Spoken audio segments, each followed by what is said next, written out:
Hi guys, um, I'm Don, and this is going to be the first video of a series called Project to My Son. So, with my life experience growing up without a lot of advice from a grown up, especially, a fatherly figure that was very close to me, um, I had to learn a lot of things by myself, and I felt that it's important that my son and even my younger self receive this advice that I have learned through hardship in life and my experience and whatever the literature that I have read growing up. So I'm in my mid to late 30s now, and I feel I have some abundance of experience living in different countries and working in different fields. So this video series is gonna encompass pretty much everything that I felt and feel that I should learn, or my younger self should learn, and which I should, collect as a repository of knowledge and experience to my son.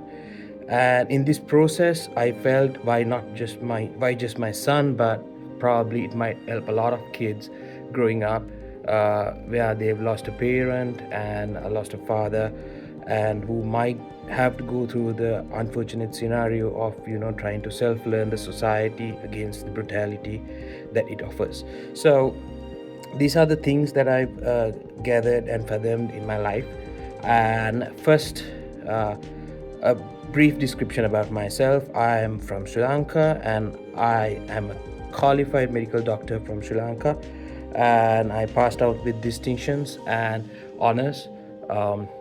And I've moved several countries. I've lived in the United States, and I currently live in Canada. I felt the difficulties of in engaging in my profession, which was once my identity back home, and I did not know a lot of things that how my profession, though it's got a lot of glamour, but it's a geolog profession, especially if you pass out in the eastern side of the block. So I had to go through a lot of trouble, but now I'm building my business, and I've learned a lot of skills along my way. But it was really hard during the process, and there were times that I felt like I had to give up. And of course, other than my childhood challenges and career crashing, I had many other challenges which I would unravel during my thoughts breakdown, because the whole objective of this video series is to create a repository of my consciousness and experience to my son, and for anyone who might take good use of it. So that being said, let's just talk about me more in the future videos as circumstances arise. But first video I'd like to drop on you is about the niyamas. So the niyamas is a concept of Buddhism. So I am a Buddhist by philosophy, by birth, because in Sri Lanka, Buddhism is a major philosophy that's practiced.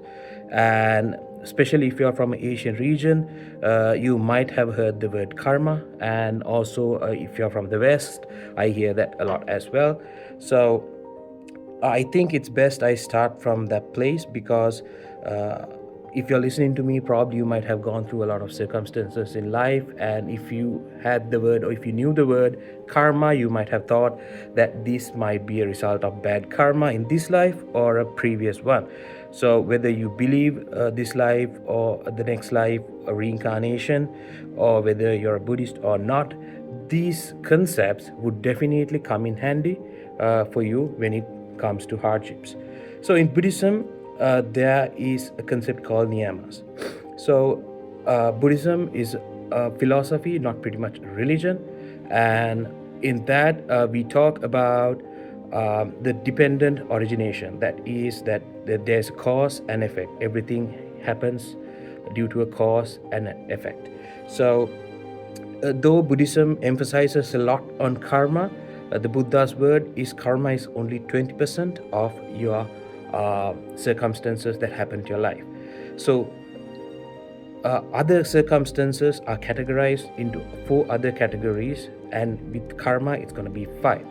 So these 5 categories are called niyamas or Ñiyama Dhammas in Buddhism. So what are these Ñiyama Dharmas? So these Ñiyama Dharmas are categorized as number one, Utu Niyama. Utu Niyama is where it's categorized as where the circumstances are due to ecological, physical, or physiological reasons. So, example, so change of weather or a flood or something that has to happen due to a physical origin, a boulder falling on a house. That has nothing to do with karma. That's the physical realm of the world. A loose boulder would fall. On the wintry season, it would snow. In the rainy season, it might flood, and the crops might go down, and the farmers might think it's their bad karma. It's not their bad karma, and they have nothing to do with it. So the whole concept of me being the center of world is eradicated from the first instance itself, from Tunyama. So it's not that if you have a sense that the world rotates around you, probably you would think that karma is a bitch. But the thing is, karma has nothing to do with you when it comes to Tunyama. So it's all the physical realms. If an asteroid comes and collides on Earth, that's Tunyama. That's the physical origin of the world, and that's nothing to do with your karma or planetary Earth's karma. Other inhabitants' karma is just a physical reason. Number two is Bija Niyama. Bija is something like a seed. So a seed holds the genetic material for a whole tree. Like so, we as kids and as individuals hold the genetic material as for our well-being and also our detriment. And also, we transfer our seed material to the new generations. So whatever is encoded in our seed materials would actualize during the course. So a barley seed would give a barley tree, a rice seed would give a rice tree, and an oak seed would give an oak tree, a human baby would grow into a human adult, and a chimpanzee, and so on. So whatever is encoded in your genetic material would actualize as time goes by, and that's got nothing to do with karma, and that's absolute randomness of genetic material. So provided, let's say that you got diabetes as a part of your genetic material, that's got nothing to do with your karma. That's how genes work. Because just drop the feeling of, or the notion of, that you are the center of world. You're not the center of world. The world doesn't give a damn about you. Just your genetic material at play. So you have to stop considering yourself in a pedestal and think that everything happens for you or against you. It's nothing to do with that. It's just your genetic material playing their part. So that's Bija Niyama. Number 3 is the Karma Niyama. That's the place where karma comes into action. Karma, in my purview, as per Buddhism explains, is about energy.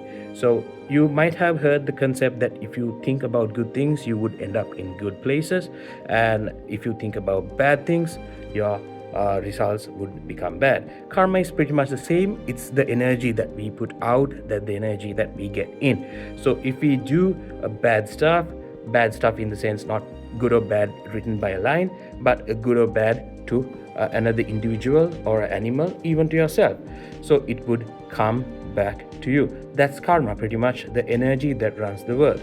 So karma is just 20% of your outcome, according to the Ñiyama Dhamma. So there's more other stuff that would come in together. Number four is the Chitta Niyama. Chitta is the mind, or Sita. Chitta Niyama is how the mind works. The mind has its own way of being. It's unstable being. It tends to be unstable. It tends to move about. It has its volatility.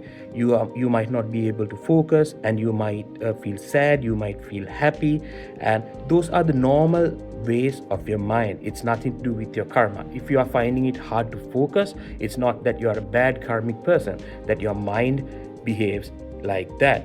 So if you get good control of your mind, of course, you will be able to control Chitta Niyama. You can do a lot of things, practicing discipline, practicing meditation, and so many things that we would discuss in the future.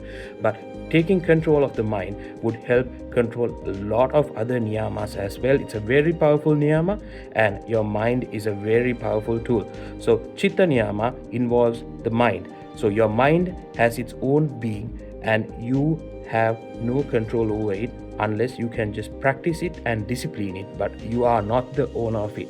So whether your mind is focused or not focused, that is not your karma. You can of course work on it and improve on your mind's well-being. The final of the niyamas is dharma niyama. Dharma is the nature of the course. So time is the nature of the course. There are other physical phenomena that you cannot change, just like gravity, time, light. Those stuff are the dharma. So the provided that, let's say, you age, as you age you become old, you become weak. That's the dharma. That's how the world functions. Time is there. If you fall and break a leg, that's because of gravity. That's not your karma. That it's not that that fall was waiting for you to catch you. It was just the dharma. That's how the world functions. You fall and you break a leg, you might break a bone, you might injure yourself. That's pretty much how the world works. So that's not, and that has nothing to do with you. All right, that's the nature of the world. That is the dharma niyama. So let's summarize the niyama dharmas we have. First one is utu niyama. That's the physical realm of the world, that the world happens as it is, and we could do changes on it with our mechanical force, but there is a nature of the world, and we succumb to that, and that's nothing to do with you. Number two is bija niyama. That is the genetic origin of you or any other being, and it plays its own course. Of course, with the medical advances, we could do certain changes, and that's how we can control it. So that's where we say karma is not everything. You can control your bija niyama to a certain degree. Karma niyama is the 20% part, 1 in 5, which is your karmic energy that you put out and you put in. Chitta niyama is a very powerful niyama where your mind has its own behavior. Of course, you can take good discipline and control of it to take your life in good course. Final is the dharma niyama. Those are the physical nature of how the world progresses, just like time and gravity and many other physical phenomena and theories. And they if you are bound to them, and when they happen, it's not your personal karma. For an example, dharma niyama is aging, and bija niyama is your genetic material. So as you age, the genetic material deteriorate. As you deteriorate, you might have increasing numbers of diseases and conditions. That's nothing to do with your karma. That's just the bija niyama, and the dharma niyama acting its part. Of course, with the medical advances, we can handle the bija niyama part. If you control your mind, maybe you can discipline yourself and meditate and help yourself out of those things. But the thing is, that's how the niyama dharmas work. So hereafter, if you feel that's your karma, just get rid of that mindset. It's just 20% of it, and the rest of the 80% is pretty much controllable, more or less, by yourself and with the help of other people. So that's about the niyama dharmas, because I talk about this to talk about the concept of luck and opportunity in the future, as it would really help myself, my younger self, of course, and my son, and anyone who's interested, who's subscribed to this channel. So, but the concept is too big, so I first wanted to break down the niyama dharmas under this video, and on the next one I'll talk about my interpretation on luck. So that's up for now. So remember this stuff, and wish you all the best.